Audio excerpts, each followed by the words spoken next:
어디서도 볼 수 없는 조합으로 진행되는 4주간의 AI 특강 시리즈 지혜의 밤에서 만나보세요. 자, 2부로 진행하겠습니다. 심층 인터뷰 시간이고요. 매주 금요일마다 중국에 대한 내용을 저희가 보고 있는데, 자, 오늘은 2주에 한 번 나오시는 KB증권 박수현 팀장입니다. 어서 오세요. 안녕하세요. 네, 안녕하세요. 아유, 참 좋습니다.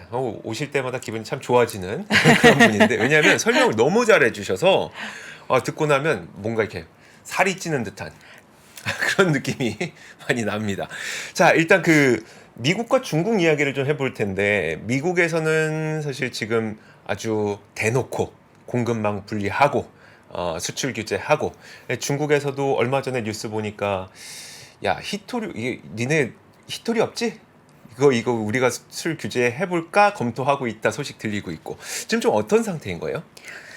참 이게 중국이 네. 화두가 아닌 적이 굉장히 적긴 했는데 네. 요즘에는 상대적으로 미국이나 뭐 선진국 이슈가 많아가지고 조금 관심이 덜하긴 한데 여전히 미국과 이 투닥거리면서 중국이 어떻게 하고 있는 건지 이런 거를 그래도 여전히 장기 그림으로 우리가 좀 살펴봐야 되는 그런 것들이 있지 않을까, 이런 거를 좀 말씀드리려고 하는데, 지금 사실 저는 네. 저는 그 장기 그림도 좋지만, 네. 그래서 그럼 올해 중국이 세계 경제의 그 제조업을 끌어줄 수 있을 것이냐가 제일 궁금하긴 하거든요. 그 얘기도 좀 해주실 거예요? 제가 그 차트를 마침 못 그렸는데 네네. 2022년까지 놀랍게도 중국이 글로벌 수출과 네. 수입에서 차지하는 비중을, 글로벌 전체 파이에서 비중을 쭉 그려보면요, 네. 고공행진하고 있습니다. 가장 최근자까지 보면. 네. 그러니까 그 숫자가 일단 저희가 지난달 거를 볼 수 있는 거니까 네. 앞으로 어떻게 될 건지는 저희 이제 뭐 경제를 예측하시는 어. 분들이 더 말씀을 주시겠지만은 지금까지의 진행 상황으로 봤을 땐 미국의 압박으로 인해서 중국의 글로벌 공장 역할이 크게 약화되진 않았다. 계속해서 우상향 추세를 유지하긴 했고, 네. 코로나가 터지고 나서 오히려 기울기는 더 가팔라졌습니다. 그러니까 어떤 거냐면 어떻게 가팔라졌어요? 공장을 운영을 안 했는데. 잠깐 셧다운했을 때 좀 떨어졌던 건 있는데, 네네. 잘 기억을 되돌려서 보시면 중국 정부가 어떤 행태를 취했냐면, 팍스콘도 그게 문제였는데 네네. 사람들을 가둬놓고 공장은 돌려라. 그랬네요. 네. 그러니까 사실 중국도 아까 앞에서 계속 말씀 주셨지만 수출이 굉장히 중요해요. 네네. 그래서 이 사람들을 집에 못 들어가게 하고 공장에 가둬놓고, 거의 24시간 일 시킨 거네요. 네, 그래서 이게 교대로 그 네네. 안에서 먹고 자고 하면서 실제로 팍스콘뿐만 아니라 많은 제조업들이 그렇게 진행을 했고, 네네. 제 펀드 매니저 아시는 분들도 자기 회사에 갇혀서 운용을 하고 네. 그러셨더라고요. 그러니까 오히려 저희는 락다운했다고 하니까 네. 일을 안 했을 줄 알았는데, 네. 그게 아니라 락다운하니까 오히려 갇혀서 일을 더 많이 했겠네요. 그랬을 수 있고, 그랬을 수도 사실 있겠네요. 그게 또 효과가 더 커 보이는 게 다른 나라들은 그렇게 안 했거든요. 네네. 그냥 집에서 재택을 하던가 효율성, 생산성이 떨어져도 이건 어쩔 수 없다라고 그냥 감안했던 부분인데, 중국은 그렇게 하지 않았어요. 그래서 글로벌 이 공장으로서의 역할을 그때 네네. 톡톡히 해냈던 부분들이 사실 지금까지도 여전히 좀 이어오고 있는 부분이 있다, 이렇게 볼 수 있고, 그래서 중국이 좀 이런 것들을 어떻게 대비하고 있는 건지, 네. 우리는 어쨌든 지금 미국과 중국 사이에 그렇죠. 이런 것들을 계속 살펴봐야 되니까 좀 말씀드리고 싶은 차트가 몇 개 있어서 오늘 네. 가지고 왔어요. 첫 번째 차트를 좀 봐주시면 좋을 것 같은데, 시진핑 주석이 계속해서 3기 정권 형성하고 나서 안보라는 단어를 계속해서 외치고 있어요. 네. 근데 이 안보에서 사실 외환보유고라는 건 유사시에 이거는 굉장히 중요한, 그렇죠. 국가를 운영하는 데 중요한 이제 구성 항목들인데, 보면은 이 2021년 이후부터 구성 항목이 급변하게 됩니다. 네. 맨 밑에 있는 회색 바가 뭐냐면 증권이라고 되어 있는데, 증권, 네. 이게 대부분 미국 국채입니다. 그러니까 네. 보유하고 있는 미국 국채 비중을 계속해서 줄이고 있고요. 늘어나는 항목 두 가지가 눈에 띄죠. 맨 위에 있는 노란색 금. 네. 그 다음에 밑에 있는 파란색 짙은 색이 특별 인출권이라고. 특별히 네, SDR 맞습니다. SDR. 네.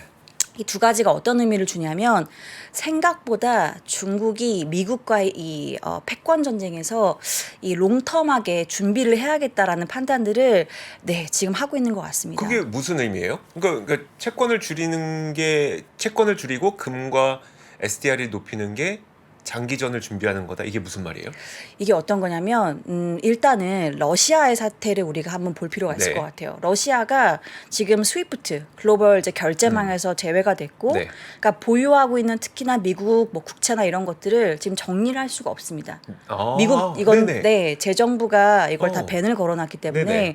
그러니까 유사시에 중국도 들고 있는 미국 국채가 너무 많으면 불안할 수 있는 거죠. 아, 우리 분명히 채권 엄청 많이 들고 있어서 이거 네. 언제든 쓸 수 있을 줄 알았는데 갑자기 미국에서 야, 니네 국제결제망에서 빠져 이래버리면 야, 이게 채권인데 돈이 안 되네? 이렇게 되는 거네요. 그렇죠. 그리고 아하. 미국에 있는 뭐 동산, 부동산 이런 것들 다 거기서 이제 묶여서 사실상 가져올 수 없는 상황이 되기 때문에 네. 중국의 입장에서의 안전자산은 어. 외환보유고는 안전자산으로만 구성하잖아요. 네네. 근데 미국 국채가 안전자산이 중국 입장에서 아닌 겁니다. 아, 네. 네, 그래서 이렇게 급변하는 게 사실 최초예요. 중국이 이렇게 외환보유고 구성을 빠르게 바꾼 적이 없습니다. 특별 인출권이 뭐예요? 특별히 출거는 이제 IMF 회원국들이 네네. 이런 거예요. 이것도 유사시에 달러가 필요한데 네. 결제가 이게 부족해요. 그러면 무담보로 대출을 받을 수 있는 겁니다. 그래서 이거는 기축통화국, 뭐 달러, 뭐 유로, 엔 이런 거 다 받을 수가 있는데 네네. 사실상 IMF도 지분은 미국이 가장 많이 들고 그렇죠. 있어서 네. 미국의 영향력이 아예 없다고 볼 수는 없지만 뭐 회원국이 워낙 많기 때문에 네. 그래도 중국이 여기서 완전히 외톨이가 되지는 않을 거라서 다각화하고 있다. 그러니까 미국과의 어떤 이 분쟁에서 중국이 최대한 안전하게 외환보유고를 어떻게 가져가는 게 좋을지에 대한 네네. 고민을 정말 많이 하고 있는 것 같다. 이건 좀 큰 변화인 것 같습니다. 그러네요. 아니, 저 안 그래도 얼마 전에 이제 방송할 때였나? 녹화할 때였나? 원래는 중국이 그 미국 국채 보유국 1위 국가였잖아요. 근데 얼마 전에 보니까 일본이 1위 국가라는 거예요. 그래서 일본이 요즘에 뭔가를 했나 보다 생각했는데 그게 아니라 물론 일본도 했겠지만 중국이 미국 국채를 굉장히 줄인 거네요. 그리고 제가 그래서 궁금해서 네. 그럼 중국이 정리하는 이 물량을 누가 받아주고 있지? 그러게요. 그래서 그거를 쭉 그려보니까 기가 막히게 미국의 동맹국들 말씀 주신 일본 네. 일단 이제 아시아에 있는 거고 그 다음에 유럽에서의 가장 가까운 사람이 이제 독일.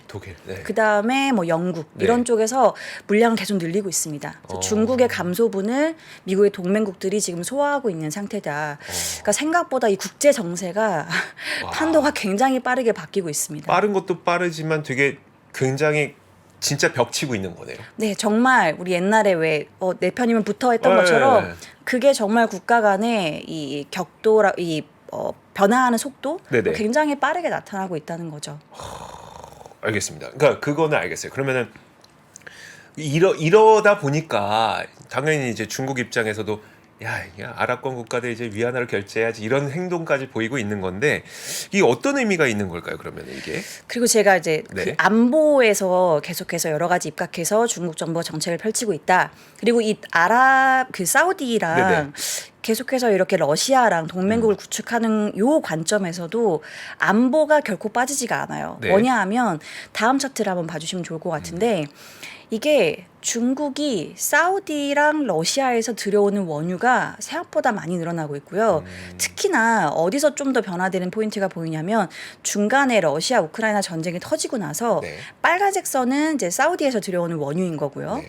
그다음 밑에 있는 파란색 선은 러시아에서 들여오는 건데 네. 원래는 빨간색 사우디가 조금 더 높은 비중을 차지했어요 보시면. 근데 이 전쟁 터지고 나서 러시아가 조금 위로 올라오는 빈도가 많아집니다. 그래서 파란색 네. 선이 조금 더 위에 있는 빈도가 뒤로 가면 많아지죠. 그러네요. 네. 그러니까 러시아 입장에서는 급한 게 좀 있는 거고 어. 중국 입장에서는 뭐 나쁘지 않죠. 러시아는 저가로 지금 공급하고 있다고 우리가 알고 있으니까. 근데 이게 중국 정부 입장에서는 안보에서 굉장히 중요한 이유는 뭐냐면 네. 2021년에 중국에 굉장히 큰 사태가 하나 있었습니다. 2021년이요? 네. 뭐가 있었죠? 코로나 터지고 네. 전력난 문제가 너무 심각해져서 그래서 결국 석탄까지 뗐죠. 네, 맞아요. 그러다 보니 중국 입장에서는 에너지 안보가 되게 중요해진 겁니다. 재생에너지 같은 걸로 대체할 수 있을 줄 알았는데 네. 그거는 시간이 꽤나 필요한 일이고 이 전체 캐파를 중국이 어쨌든 공장을 계속 돌리면서 어쨌든 그 수출을 유지해야 되는 부담이 네. 있는데 그러려면 이 전통 에너지를 확보하는 노력들을 계속 해야겠다. 네. 이러한 생각들을 한 것 같고요. 그런 관점에서 지금 사우디랑 러시아랑 이러한 원유 공급을 안정적으로 받기 위해서 뭘 했느냐. 네. 최근에 그 사우디 아람코가 네. 중국의 룽성 석유화학이라고 네. 여기 지분을 10% 인수했습니다. 아람코가요? 네, 가장 최근의 일인데 3월 17일 날 네. 인수를 했고 요걸 인수하면서 뭘 했냐면 아람코가 향후 20년 동안 네. 룽성 석유화학에 일간 48만 배럴 원유를 공급하겠다고 했습니다. 일간으로. 일간 48만 배럴 얼마나 많은 거죠? 뭐 사실 뭐 굉장히 많다고 볼 수는 없지만 그래도 일정 양을 계속 안정적으로 그게 공급해주면서 중요하네요. 너네 원유에 곡간이 비지 않게 해줄게. 내가 이건 담당해줄게. 너무 걱정하지 마. 네. 이러한 것들을 좀 그러니까 안정감을 불러일으켜주는 것들을 좀 협약을 맺었다고 볼 수 있고요. 원래 사우디 아람코는 우리나라 그 정유사들도 지분 투자하고 있지 않아요? 하고 있는데 네. 중국이랑 이렇게 뭔가 빠르게 지분을 주고받고 이런 그러니까. 적은 사실 좀 드물긴 아니 합니다. 저는 왜 그랬냐면 양다리 걸치는 것 같아갖고. 근데 이게 이 사람들. 국제 정치라는 게 어떻게 보면 애매한 노선을 타는 게 맞아요. 제일 현명한 길이긴 하잖아요. 맞아요. 그래서 그렇게 하고 있고 그리고 최근에 호주도 네. 원래 중국이 석탄 수입을 안 하겠다. 네. 모두 분쟁이 있어서 그랬는데 석탄 수입을 재개했고 그리고 올해 연말까지 석탄 수입하는 관세를 아예 받지 않겠다고 했습니다. 중국이. 아 정말요? 네. 아니 근데 호주도 사실 서구권의 동맹국이잖아요. 그러니까 다들 지금 프랑스 지금 마크롱 대통령도 맞아. 중국 만나서 이런저런 네. 굉장히 중국의 우호적인 발언들을 많이 했거든요. 그러니까 이러다가 우리 편들면 큰일 난다니까. 이러다가 한쪽 편들면 정말 우리만 낙동갈 오리알 될 수 있는 거예요. 그래서 이게 애매한 노선들을 네네. 지금 다 미국 동맹국에 막 가까운 것처럼 보이지만 뭐 그렇지 않은 조짐들이 이래저래 좀 나타나고 있는 상황이에요. 네. 그래서 중국 입장에서는 안정적으로 원자재를 받을 수 있으니까 좋고 미국을 견제할 수 있으니까 이런 기타 나라들은 나쁘지 않고 이러한 관계가 지금 좀 미묘하게 형성이 되고 있고 생각보다 우리의 그 예상보다 빠르게 이런 것들이 네네. 전개가 되고 있다. 이렇게 좀 볼 수 있는 것들이 많아졌다. 그리고 중국이 최근에 석탄 관련되어 있는 중국에서는 공급 측 과잉이라고 불렀는데 네네. 공급 과잉 산업을 해소하는 네. 요 전략들을 한 5년 동안 계속 해왔어요. 이걸 석탄 관련되어 있는 중국의 싱크탱크가 자료를 발간했는데 여기 내용을 보니까 굉장히 재밌습니다. 그래요? 공급 과잉을 해소했다고 했는데요. 네. 공급이 늘었습니다.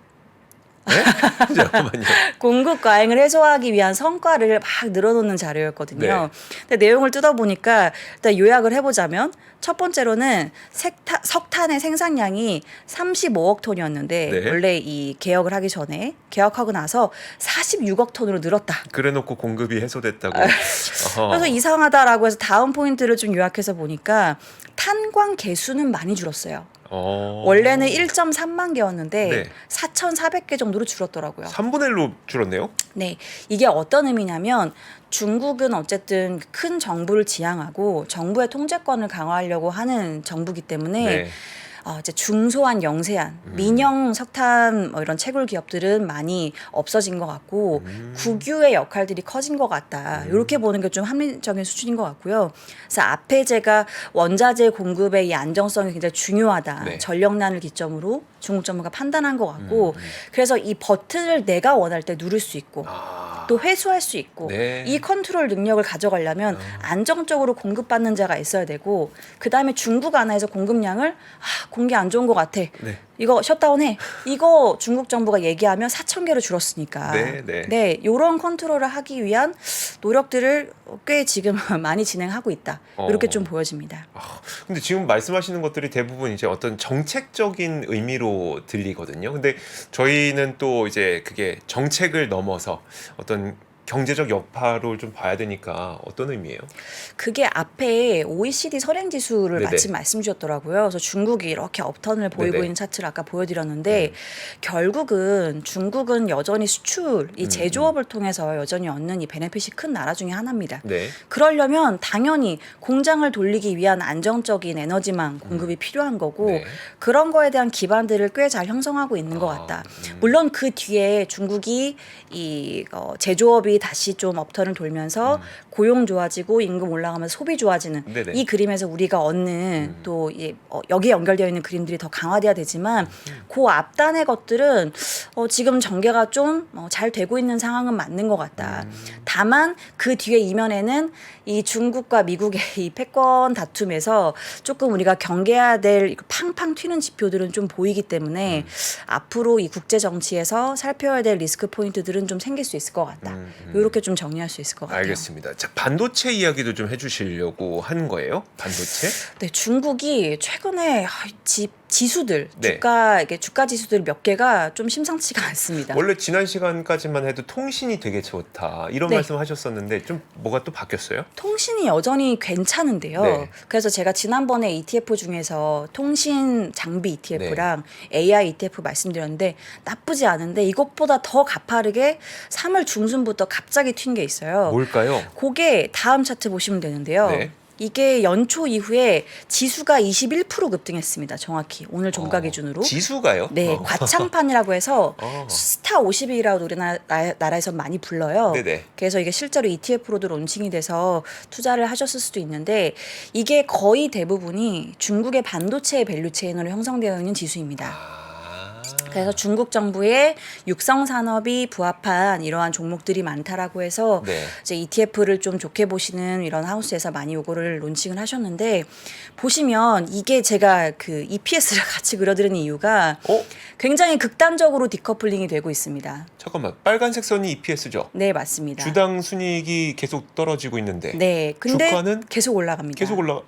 이게 웬일이에요? 그러니까 정말 중국의 이 극단적인 네. 개인 투자자들의 이 투심을 보여줄 수 있는 지표 중에 하나인 것 같아요. 네네. 사실 제가 이걸 보여드린 이유는 많이 올랐지만 좀 개인적으로는 불안해 보인다. 경계할 필요가 좀 있다. 네. 그래서 사실 중국의 반도체 관련되어 있는 쪽은 제가 오히려 이 뒤에 뒷단에 네. 중국이 데이터 센터를 계속 확장할 거니까 거기에서 그래도 중기적으로 기타 국가들 우리나라 포함해서 협업해야 될 부분들은 고려할 수 있겠지만 지금 보여드린 과창판에 있는 중국 기업들은 네네. 슈퍼컴퓨터에 들어가는 반도체 칩 양산 못합니다. 어... 그렇기 때문에 네. 이게 급등한 이유는 크게 두 가지가 있는데 네. 말씀드린 데이터 센터가 확장하는 이 배경도 있지만 그게 그러니까 기대감이라는 거죠? 맞습니다. 물론 나중에 이루어지겠지만 사람들 기대감이 너무 빨리 반영됐다는 네, 거죠? 그리고 중국이 2014년, 2019년에 반도체 육성 펀드를 네네. 정부 주도로 해서 1기, 2기를 내놨는데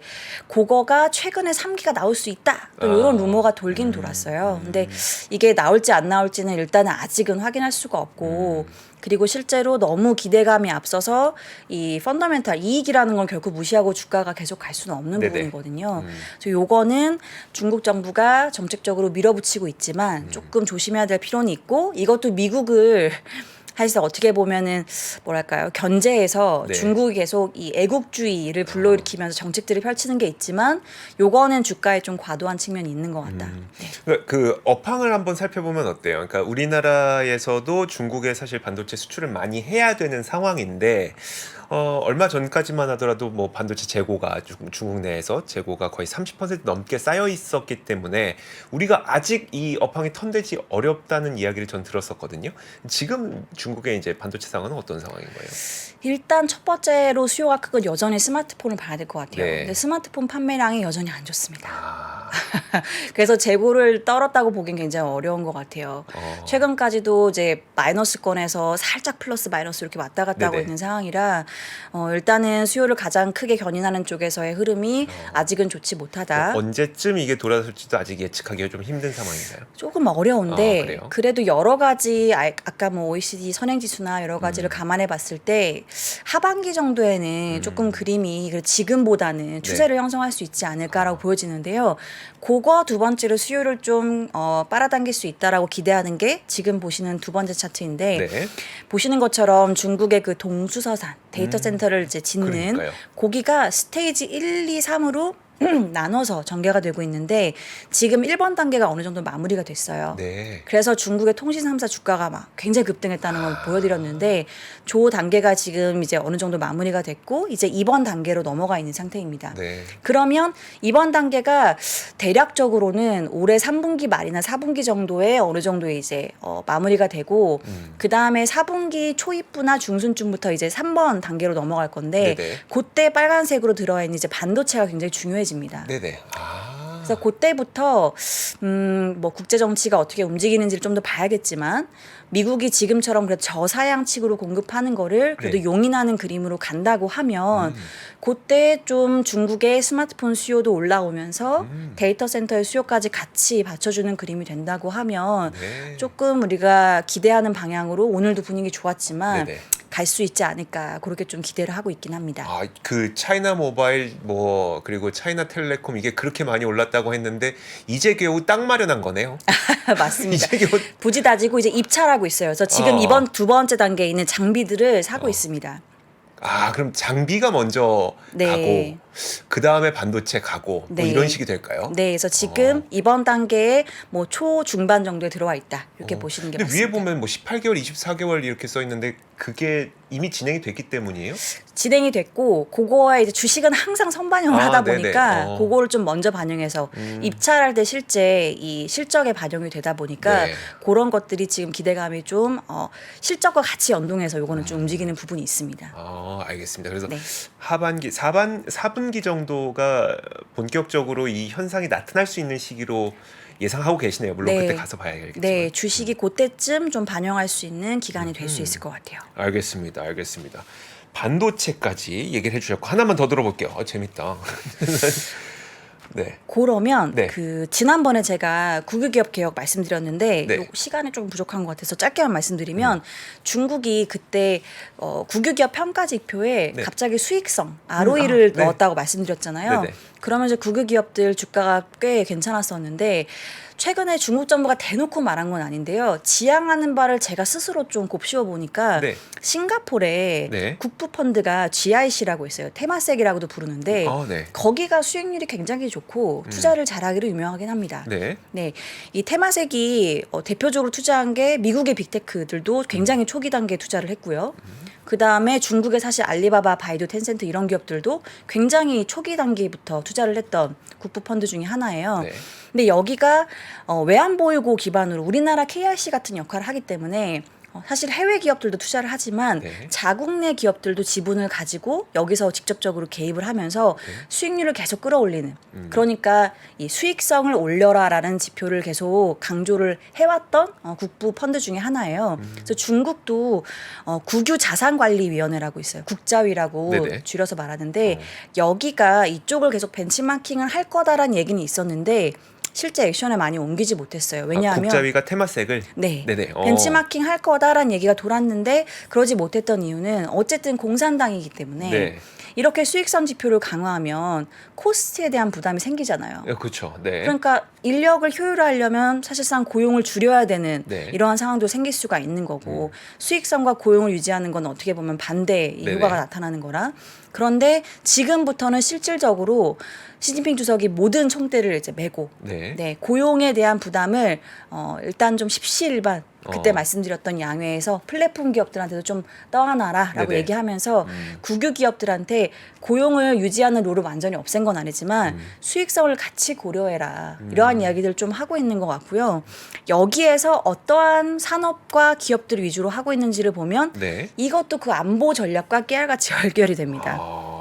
그래서 정확하게 산업을 5개를 꼽아줬는데 그게 일단 통신. 네. 네, 그러니까 통신이 이런 거죠.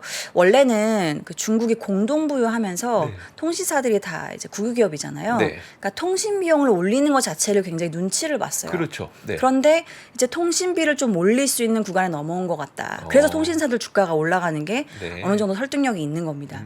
그리고 이제 금융이나 석유화학 아까 이제 같이 연결되어 있는 그렇죠. 쪽, 그다음에 뭐 건설, 석탄 이런 것들도 이런 것들을 두루두루 고려해서 안보 전략과 수익성을 같이 고려하는 이러한 쪽으로 좀 과도기에 중국이 지금 들어와 있다. 그래서 시진핑 주석이 뭐 공동부유하고 대단히 좀 뭐랄까 이 국가를 위로 끌어올리는 네네. 정책들은 안 하는 것 같은데 이런 생각들을 하실 수가 있는데 그러니까요. 미국이랑 이 장기전을 하기 위해서 내부 단속도 좀 하고 그 다음에 외부적으로 다른 나라들과 협업도 또 강화하고 근데 여기를 관통하는 맥락 자체는 안보 전략이 같이 여기에 좀 같이 뭐 맞물려 있다 이렇게 좀 정리할 수 있을 것 그러니까 같습니다. 맞물려 있는 거예요? 아니면 지금 안보 전략이 가장 핵심이 되고 있는 거예요? 핵심이죠. 이걸 하나를 가지고 여기에서 중요한 것들을 계속 가지치기 해나가면서 네 계속 확장하고 있는 외형 확장하는 그러한 구간에 와 있는 것 같습니다. 그래서 이제 우리가 앞으로 주목해야 될 거는 그러면 안보와 연관이 되어 있는 통신, 금융 그리고 뭐 에너지, 네. 건설도 들어가긴 건설, 합니다. 네. 그쪽을 좀 봐야 된다. 네, 그래서 부동산도 계속해서 공격적으로 신규 착공을 늘리라고 하진 않아요. 기존에 있던 준공 못하고 홀딩됐던 거 있죠. 네네. 그런 거 위주로 일단 먼저 하라고 하고 있습니다.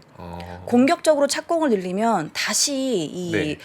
재고 문제가 막 늘어나는 걸 해결 못할 수가 있거든요. 헝다 같은 기업들이 다시 생길 수도 네네. 있는 거고 그런 것들을 수익성 관리를 하려면 그렇게 재무적으로 문제 있는 건 정리를 하는 게 맞죠. 그러면 진짜 사실 그 중국이 회복이 빨라져야 우리가 좀 더 좋아질 텐데 그 속도는 상당히 느릴 수 있네요. 올해는 그래서 제가 지난번에 양해 리뷰도 드리면서 말씀드렸는데 5% 성장이 진심인 것 같습니다. 더도 네. 말고 덜도 말고. 네. 그러니까 올해는 내실을 다지면서 이 안보 전략에서 우선순위를 다시 다잡는 네네. 해로 시진핑 주석이 좀 목표를 삼은 것 같고요. 거기에서 이 국제정치적으로 좀 움직이는 부분들은 우리 생각보다 빠를 것 같다. 이렇게 좀 보여집니다. 알겠습니다. 오늘 좋은 말씀 너무 감사드립니다.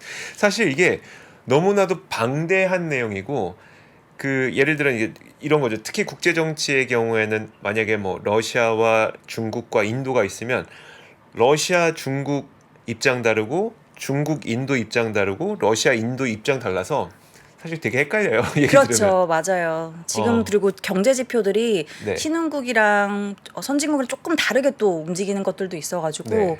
그게 좀 애매하기는 합니다. 그래서 마지막으로 차트 하나만 보여드려도 될까요? 그럴까요? 네. 네, 마지막 차트 마침 요거를 먼저 보여드릴까요? 짧게 보여드리면 네. 그래서 소비가 제가 하반기로 본다고 말씀드렸는데 여러 가지 지표들이 반등하고 있는 건 맞는데요. 아직 그 강도가 생각보다 이렇게 굉장히 강하다고 보기엔 좀 애매하긴 합니다.